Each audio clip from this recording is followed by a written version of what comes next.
I pulled into the cracked driveway of my modest Portland home. Exhaustion clinging to me like a second skin after a 12-hour shift in the ER. 3 cardiac arrests, a child with a fractured arm, and one man who had managed to swallow his dentures. Each case left its own weight on my shoulders. My scrubs reeked of antiseptic and sweat. The scent of survival mixed with fatigue. All I wanted was a scalding shower and 8 uninterrupted hours of sleep. The golden sunset drenched our quiet street in amber light. Across the road, Mrs. Patterson tended to her dahlias. Lifting a wrinkled hand in her usual wave, I forced a tired smile and waved back. But something caught my attention. My living room curtains, gone. Bare windows stared back at me. Odd. Maybe Mom had yanked them down for one of her obsessive cleaning frenzies.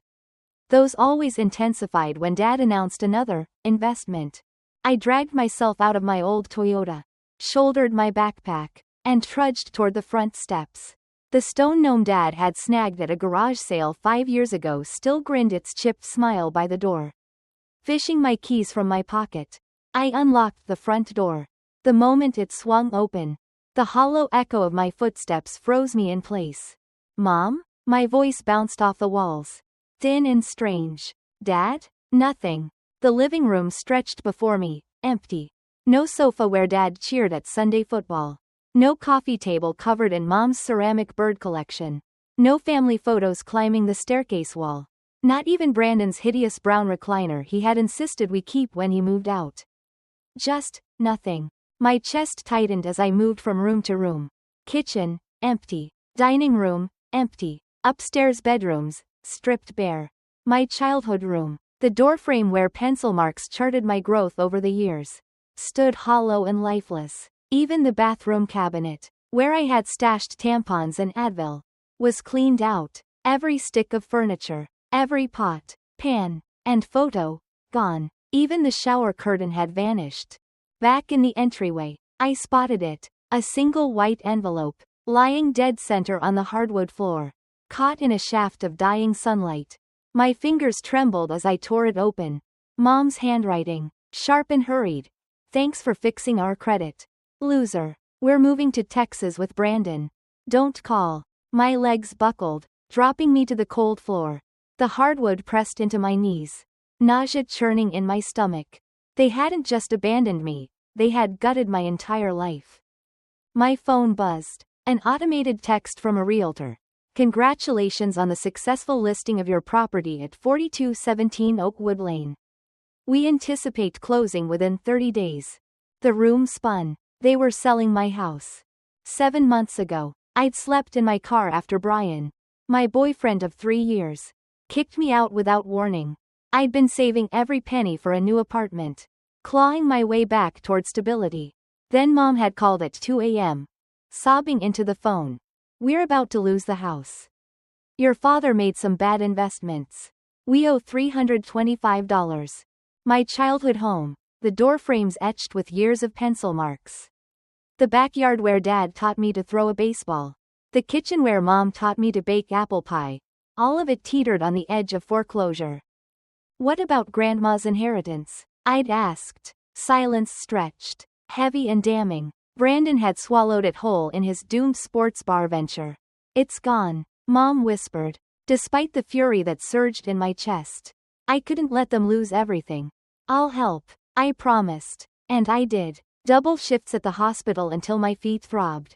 Maxed out credit cards. Cancelled insurance. Ramen for dinner 5 nights a week. And while I was drowning myself to save them, my parents' Facebook page bloomed with pictures of champagne toasts and dinner parties captioned, "Family triumph over financial struggles." They even threw a lavish dinner to thank me, but spent the entire night praising Brandon's new business idea as if his first failure had never happened. That night, anger coursing through me, I stayed up researching property rights. I asked the family lawyer about refinancing options. Then I made my move. I handed my parents paperwork I told them was for refinancing. It was actually a quitclaim deed, signing the entire property over to me. Mom hesitated, pen hovering. This just puts everything in your name temporarily, right? For taxes? Of course, I lied. Now, as I sat on the bare floor, surrounded by the emptiness they had left behind. That decision felt both foolish and prophetic. They had tried to sell my house. But they had made a fatal mistake. The sun dipped below the horizon, plunging me into shadows, but in that growing darkness, something inside me shifted. The betrayal hardened into something else, cold, sharp, unyielding. This house was mine, and they had no idea what storm they had unleashed. The next morning, light spilled through bare windows, slicing across the hardwood floor like a reminder that nothing in this house was the same. I sat cross-legged, surrounded by stacks of bills, legal envelopes, and the realtor's contract my parents had left behind. Each page was a scar, proof of the lies that had been whispered in the dark while I worked myself raw in the hospital. I thumbed through the thick envelope from Bayview Realty, one I'd found shoved under a pile of junk mail on the counter. Final contract and closing instructions. My stomach dropped. The signatures were already there. The sale price, $450. Deposit, $10 received. Closing date, 1 week away. I whispered the numbers aloud, as if saying them might change their meaning. Nearly double what I had drained from my savings, my credit cards, my health, to save this house. Money they planned to pocket while I was left with nothing. My phone buzzed with a Facebook notification. My mother's latest post glowed on the screen. A family photo in front of a modest ranch house in Texas. All smiles and interlaced arms. New beginnings in the Lone Star State. Finally free. Dozens of congratulatory comments trailed below. Relatives gushing. Family friends applauding. None of them knew the truth, that their freedom was built on my ruin. Scrolling further, I saw another photo. Brandon holding a shiny set of keys. His grin wide, his eyes sparkling with triumph. My hands clenched until my nails dug into my palms. As if on cue, my phone lit up again. A text from Mara, Brandon's girlfriend. Is it true you're homeless now? Brandon says you're being dramatic. Dramatic. The word burned through me like acid. Dramatic. After they emptied every room. After they took every photograph and memory. After they tried to erase me from my own home. A sharp knock startled me. I peeked through the peephole. Mrs. Patterson stood on the porch, her silver hair gleaming in the morning light. In her hands, a small cardboard box. When I opened the door, her face carried the weight of disapproval. I saw them loading the truck last night. She said softly, they told the neighbors you agreed to the sale, that you were moving to Texas with them. But Hallie, I've lived next to you for 30 years. I know when something isn't right. She handed me the box. Inside were family photos she had rescued from a donation bin, photos of birthdays, holidays, the growth of my life, all nearly discarded like trash. My throat tightened. The realtor called me this morning. She added, she asked about the family situation. I told her she should speak to you directly. Almost on cue, my phone rang. An unfamiliar number. The realtor's assistant. Her tone was clipped but professional. We've reviewed the title records. Miss Cruz, there's a discrepancy. The deed was transferred solely to your name 7 months ago. The current sellers aren't listed as owners. The words hit me like a defibrillator shock. Clarity. Certainty. Life. The quitclaim deed had worked. The house was legally mine. Relief surged, but it lasted seconds. Another voicemail came through. My father's voice. Thick with alcohol and fury. You'd better not screw this up for us. We need that money. You owe us after everything we've done for you. My thumb hovered, then pressed delete. The anger in his voice didn't scare me anymore. It clarified the battlefield. They weren't victims. They weren't desperate parents. They were predators who had mistaken me for prey. That evening, Jennifer showed up at my door. Her arms full. A bag of takeout. A rolled-up air mattress. A blanket. Her embrace was fierce, grounding, just until you're back on your feet. She insisted, helping me set up the mattress in what used to be my bedroom. Later, lying on the makeshift bed, the silence of the house pressed against me. It was still hollow, stripped of furniture, stripped of memories, but something inside me was solidifying. Like cement setting in the mold. They had tried to sell my home and leave me destitute. They had underestimated me. Tomorrow, I would begin again, not just by replacing curtains and couches, but by building walls that no one, especially my own family, would ever tear down again. 3 days later, my phone had turned into a weapon they wielded against me. Missed calls stacked on top of one another. Voicemails I refused to listen to. Texts that pinged from Brandon at all hours. Mom's having panic attacks because of you.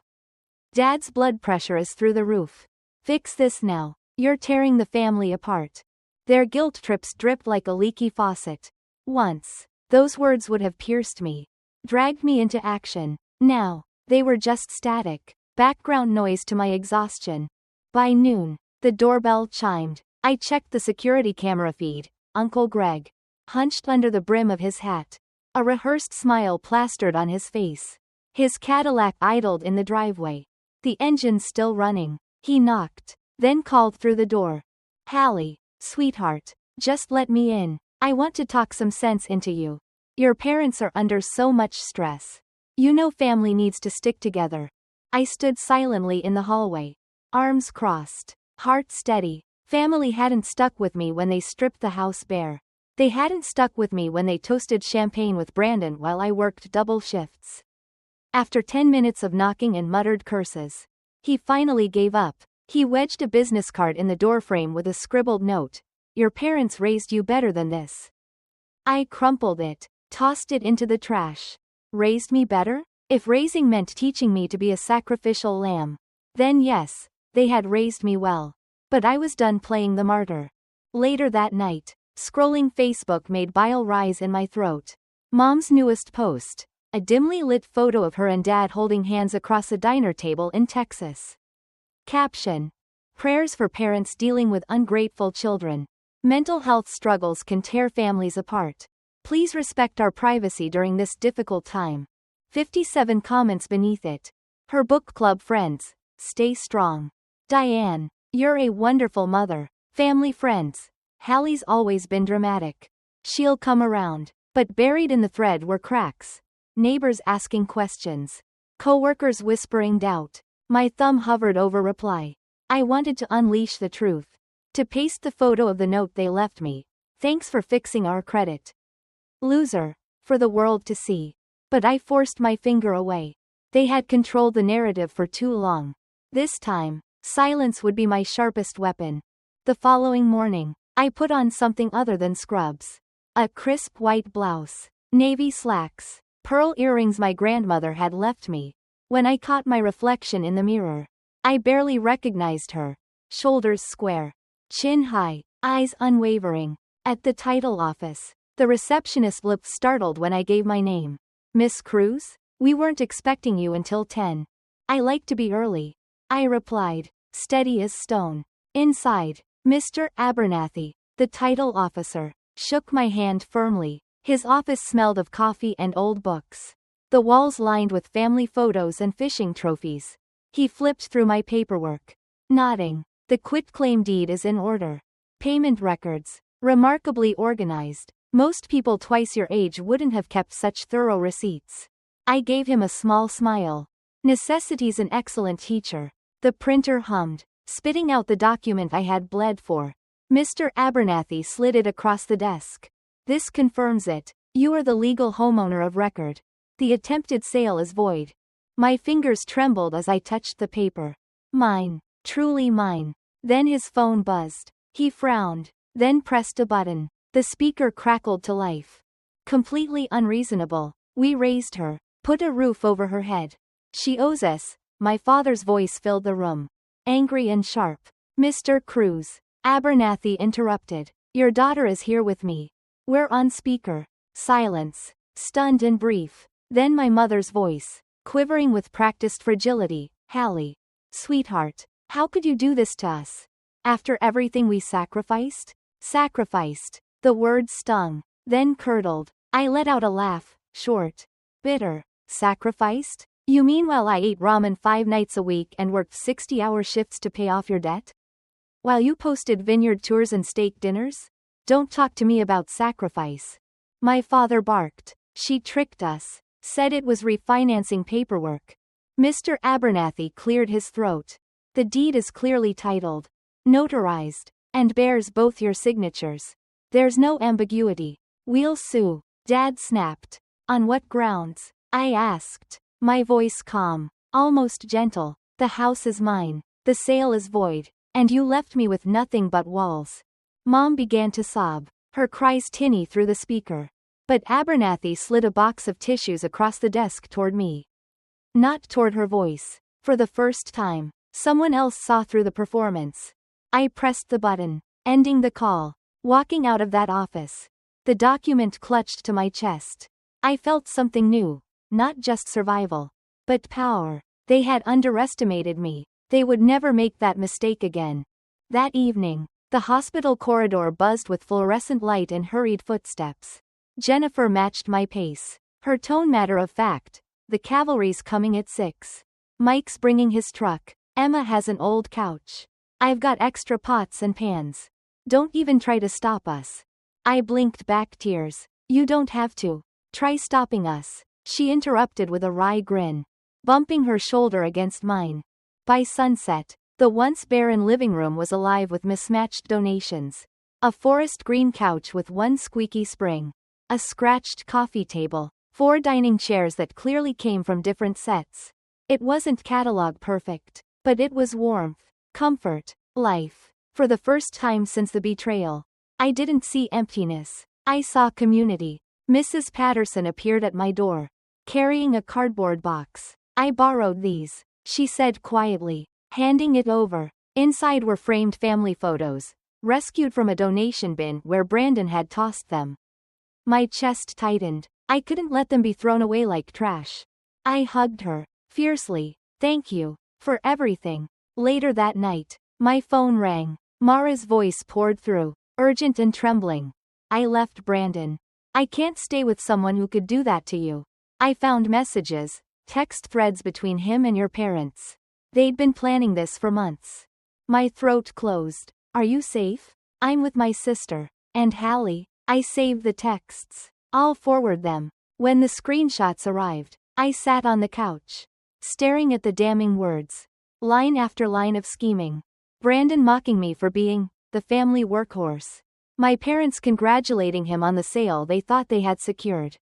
It was all there, undeniable. That night, I painted Brandon's old room seafoam green. Each stroke of the roller erased his posters, his presence, his entitlement. The color reminded me of the Oregon coast, the place I'd escaped to during nursing school whenever I felt like drowning. By the time I rinsed the brush, my arms ached, but the walls gleamed fresh and clean. I had reclaimed the space. The last task was the hardest. My parents' wedding portrait had loomed above the fireplace my entire life. I carefully lifted it down, wrapped the frame in an old t-shirt, and stored it in the attic. In its place, I hung a photograph of Portland's skyline at dawn, the view I drove past after night shifts. The city was quiet, waiting, filled with possibilities. The next day, I installed a new deadbolt. The sharp metallic snick as it slid into place was more satisfying than any applause. Cameras covered every entrance now. Motion sensors lined the windows. For the first time, I felt safe in my own home. That evening, chopping vegetables in my newly claimed kitchen, my phone buzzed. Mom's Facebook post flashed on the screen, praying for parents suffering because of ungrateful children. Mental health issues can tear families apart. The comments section overflowed with sympathy. But something strange happened. A neighbor I barely knew replied, "That's not the story I've heard." Another, "Hallie has always been there for you. This doesn't add up." Cracks in their narrative. For years, my parents had manipulated perception. Now, without me saying a word, the facade was unraveling. Jennifer dropped by with takeout. We ate cross-legged on the floor, the mismatched furniture around us like silent witnesses. "What are you going to do now?" she asked. I swallowed a bite of noodles, then answered, "Steady.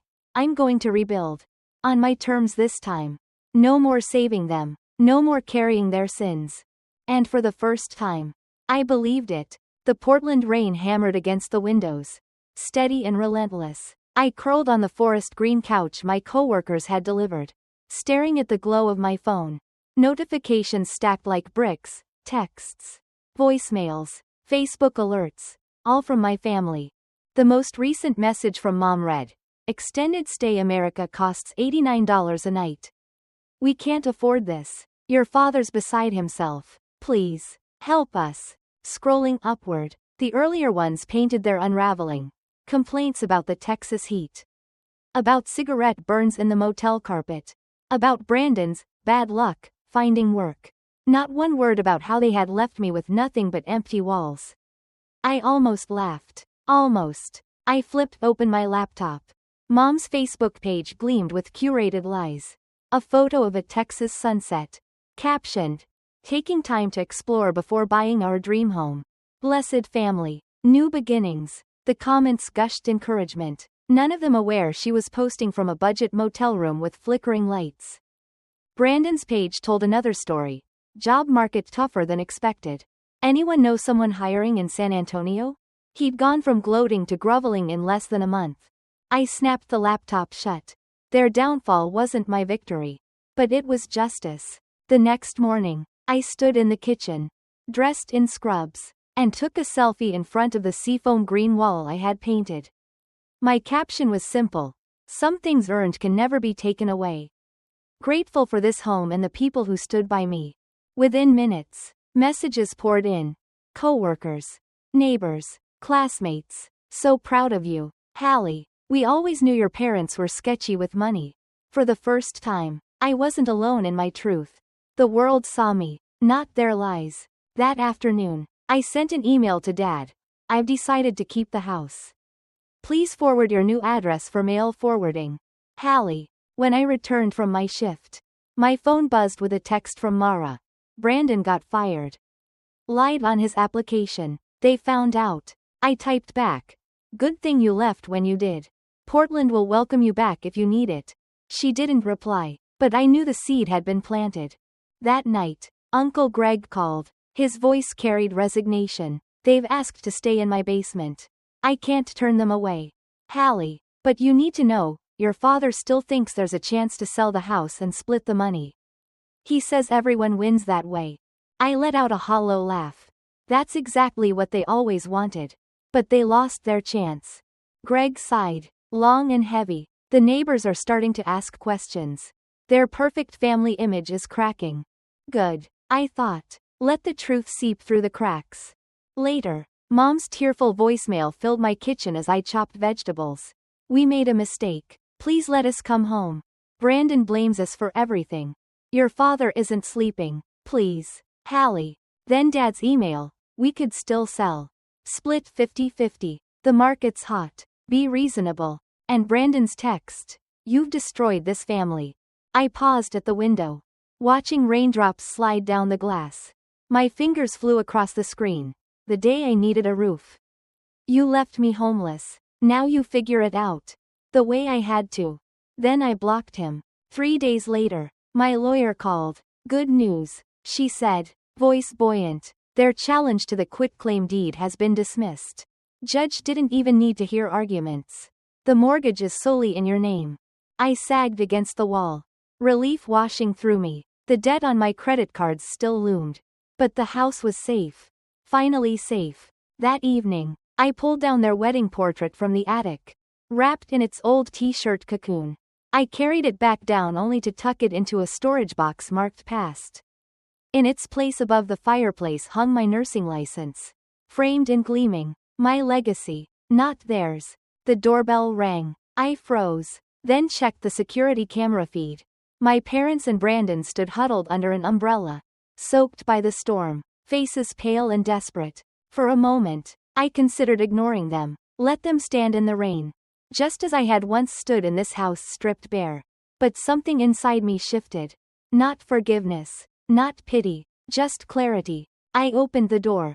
Rain poured from the eaves as I opened the door. My mother stepped forward first.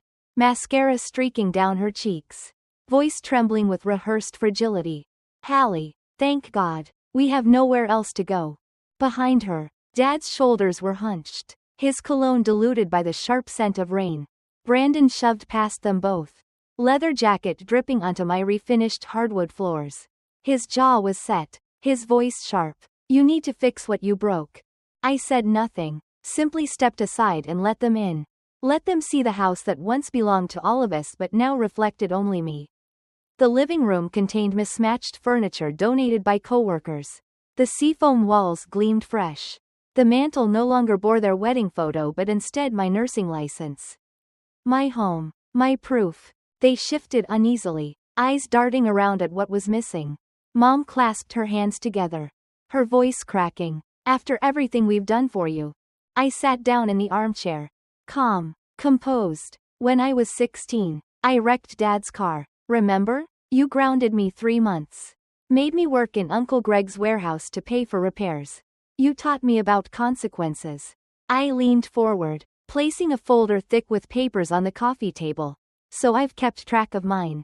And yours. I pulled out highlighted bank statements. $78,000 in mortgage and property taxes. Another $23,000 in credit card debt. All mine. Spent to keep this house from foreclosure. Mom shook her head frantically. We never asked you to. I opened my phone and scrolled through their Facebook photos. Lavish steakhouse dinners, vineyard tours, shopping trips. You didn't ask, I said evenly, turning the screen toward them. You just took, while I worked myself to the bone. You celebrated. Their faces blanched. Then I carefully slid a framed note onto the table. The one Mom had left in the empty house. Thanks for fixing our credit. Loser. We're moving to Texas with Brandon. Don't call. Silence hung heavy. My father cleared his throat. We made a mistake. We're sorry. I stared at him. You're not sorry for what you did. You're sorry you got caught. Brandon surged forward, finger stabbing toward me. You think you're so perfect? You stole our house. I stood, meeting his glare. Your house? The house I saved with my money? The house you abandoned? No. Brandon, this is mine. Through the window, I noticed Mrs. Patterson peeking from behind her curtains. Down the street, the Collins family paused their dog walk, openly watching. The truth wasn't just within these walls anymore, it was out in the open. I took a breath, my voice calm, almost kind. I've paid for 3 nights at the Motel 6 on Powell. After that, you're on your own. Mom's lips quivered. 3 nights? What are we supposed to do after that? I walked to the door, opened it to the rain.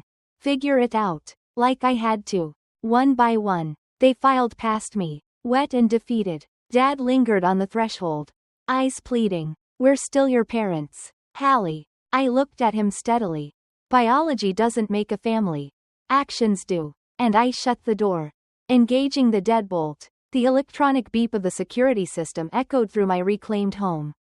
From the window, I watched them retreat into the storm, passing the chipped stone gnome grinning at their backs. My breath came steady, even. I whispered into the quiet. I didn't destroy them. They destroyed themselves. I just stopped saving them. The weight I had carried for so long slid from my shoulders like water. The house was smaller without their shadows, larger with my freedom. 1 year later, the garden bloomed with marigolds, zinnias, and cosmos where Dad's rusting grill once stood. Mrs. Patterson brought over fresh bread on Sundays. No longer just a neighbor but a friend. Inside, the old office was now a sunlit art studio. Clay and glaze staining my hands in ways that healed rather than hurt.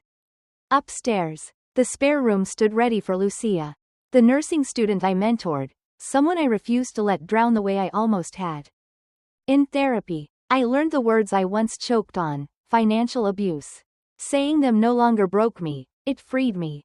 At support group, when newcomers whispered, "But they're family," I met their eyes and said, "Family isn't who raised you. Sometimes, family is who helps you raise yourself." The night of my housewarming, coworkers and friends filled every corner of the house. Mrs. Patterson's blueberry pie disappeared slice by slice. Jennifer raised her glass. To Hallie, who taught us what strength really looks like. Cheers echoed. Laughter bounced off walls that once knew only emptiness. Later, alone on the porch swing, fireflies blinking in the dusk, I turned the weight of my house keys in my palm. For years, those keys symbolized chains. Tonight, they felt like wings. This was my home, reclaimed, renewed, finally at peace.